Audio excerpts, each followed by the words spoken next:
Hi, sorry, just readjusting. My name is Talia. Welcome to Talia Nerds Out.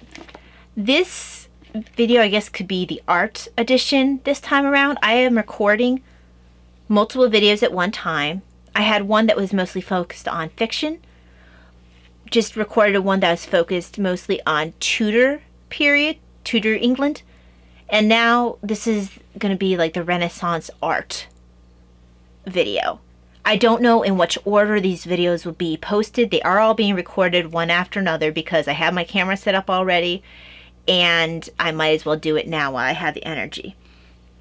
So before I go into the books from this era that I picked up, I do want to go into the book that I finished and the book that I am currently reading. So I didn't remember to grab the book, but at least I have the journal entry for it. I finished The Collector of Lives, and that's about Giorgio Vasari. It's by Ingrid Rowland and Noah Charney. Stamped my library card, and I gave it a 5-star. Got my first washi tape. I show this a little bit in one of my other videos. Whether or not this one comes before or after that video will be discovered once I post to YouTube. And on my pages where I have the review, I have more washi tape. This one has like a bookshop, an old-fashioned telephone. We actually used to have an old telephone like this. I knew how to dial it for a while. But anyway, there's a book, a seal with a crown. It was like a quill pen, as well as more books. But yeah, about the book itself, The Collector of Lives, absolutely enjoyed it, absolutely will be rereading it, 5 stars. I only started to read it in the hardback form about,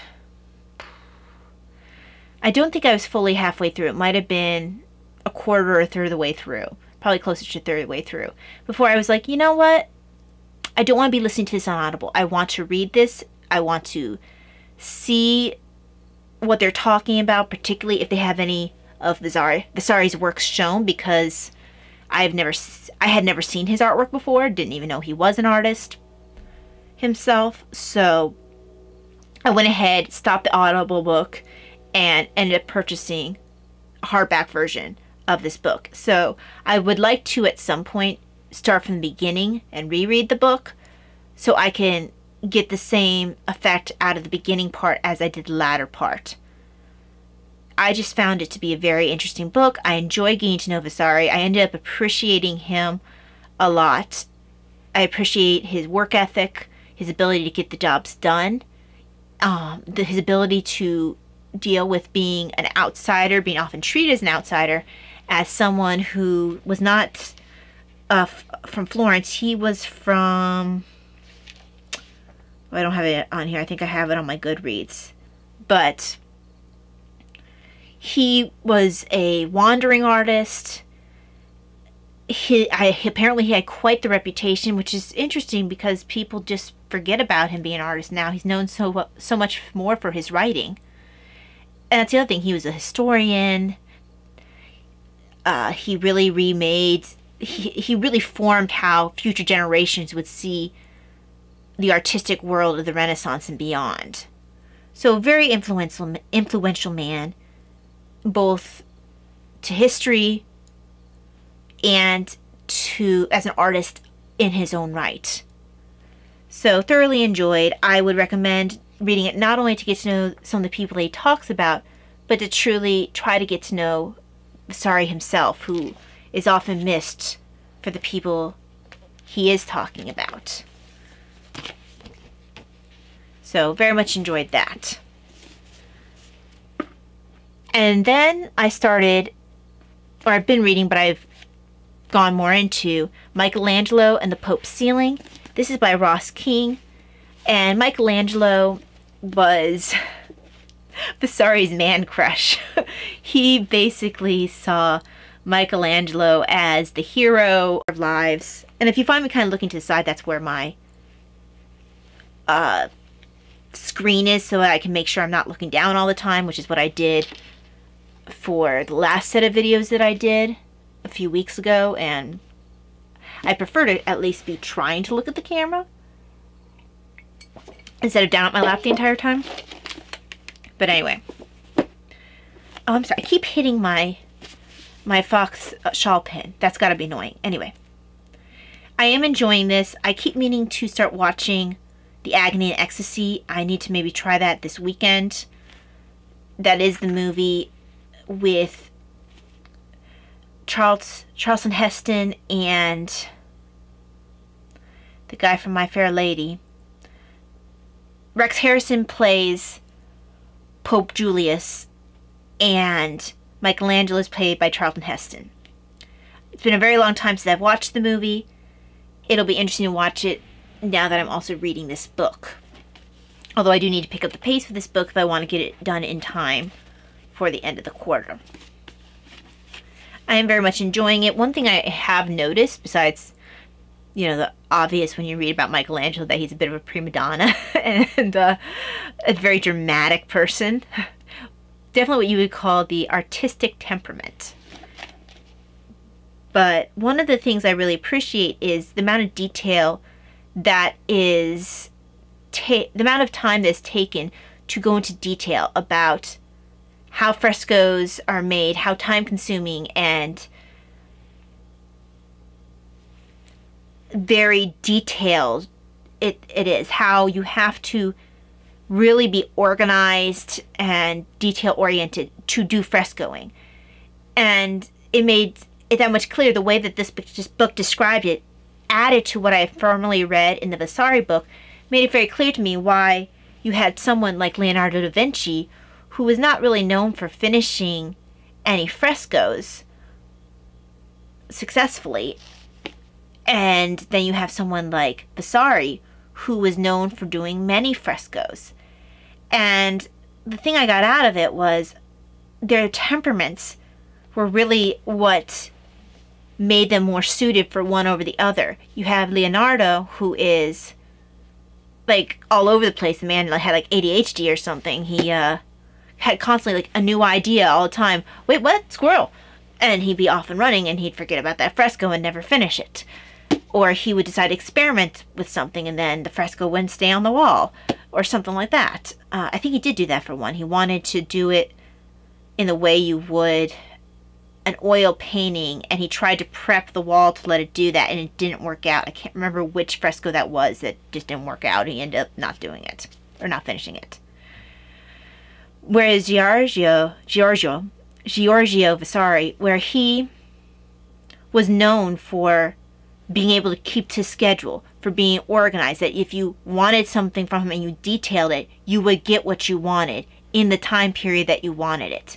So to me, it made sense that someone who was as hardworking and able to keep to schedule as Vasari would also be someone who would be temperamentally inclined towards doing multiple frescoes. It would fit in his personality type, his organization skills, his attention to detail.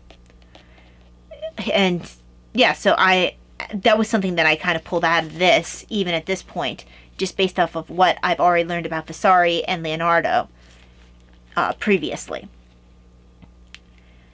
I did find it interesting the fact that it mentions that whereas most artists were kind of like bricklayers, where you just be like, okay, I want this, do it this way, and there wasn't a whole lot about artistic freedom unless you had a really generous patron who'd be like, yeah, sure, go.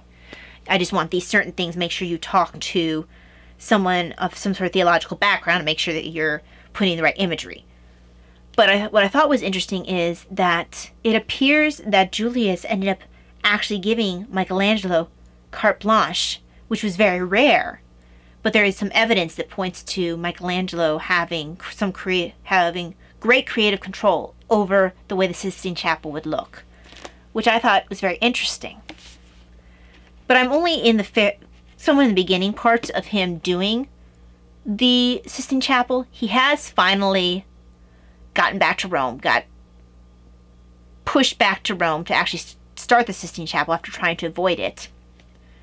And they're at the point, I think, where they've laid down all the prep for putting the fresco on. So, what did they call it? They have the Arricchio, the last coat of Arricchio place. So now they can go ahead and start the painting. And that's where I stopped. So the next chapter is the Fountains of the Great Deep, and that's, I guess, where we'll start painting. So, looking forward to that. We're really getting into where it heats up, I think. So, very good so far. Then, that leads me on to the artistic enhancements. The Renaissance artist enhancements, rather. Or actually, not all of them are Renaissance. These are all artists, but not necessarily Renaissance, because one of them, and these are, several of these are by the same author. Most of these are by the same author. Okay, let's see. Because Mad Enchantment is not from this era. This is Claude Monet and the Painting of the Water Lilies. And if I have time, I might be able to get this one in this coming quarter.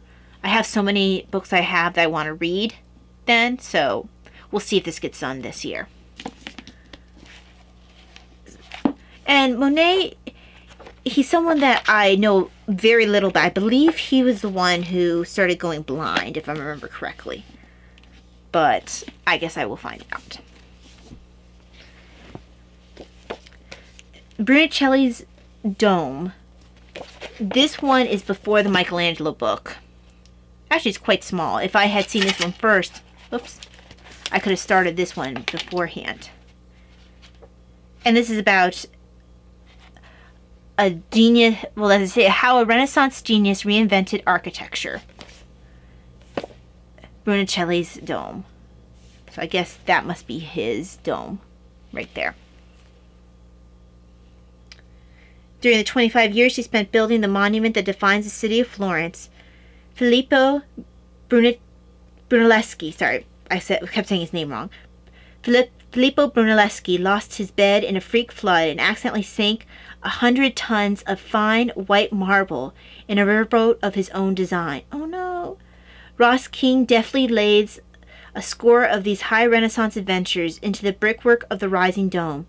As each novel feat of genius engineering flowers high above ground, the details of scaffold and pranks blow up from the city streets to create an altogether enchanting tale. So this looks like it'll be good. I will not be able to get this started this quarter, but this will be eventually good to read. This one, Leonardo and the Last Supper, also by Ross King. So this should be good. I have heard that the Last Supper did get damaged. I think he used, as I recall from my dad saying, he used like egg yolk, or he used some sort of glaze on top that was experimental and didn't end up working, which is why the Last Supper looks the way it does. It didn't hold up very well. But I look forward to reading this. We actually have in our home an imitation of Leonardo's Mona Lisa. My dad actually painted it on wood the way that Leonardo did, and he tried to imitate as much as he could of style and method without, you know, using some sort of weird experimental glaze.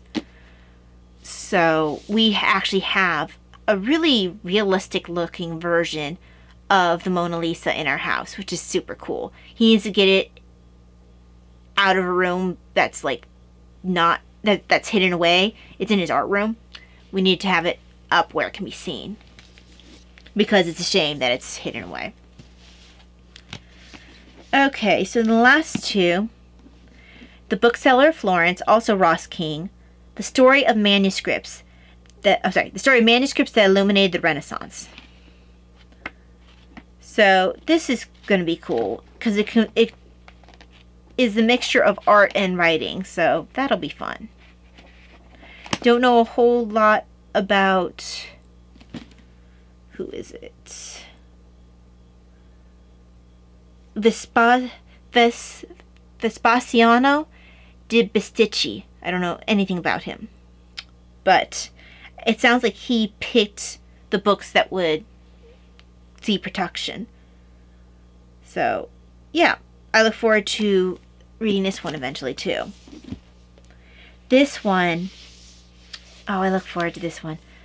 Sophonisba's Lesson, a Renaissance artist and her work. This was one of the female artists that was mentioned by Vasari, and she does beautiful artwork. Oh, look at that. So it talks about, interspersed with the actual artwork, it talks about her, what it was, becoming learned, her time in Spain, because she was an artist for the Spanish court, painting and the education of daughters, documented works with uncontested signatures, attributions largely accepted by specialists, then ones that are contested or insufficiently discussed, attributions.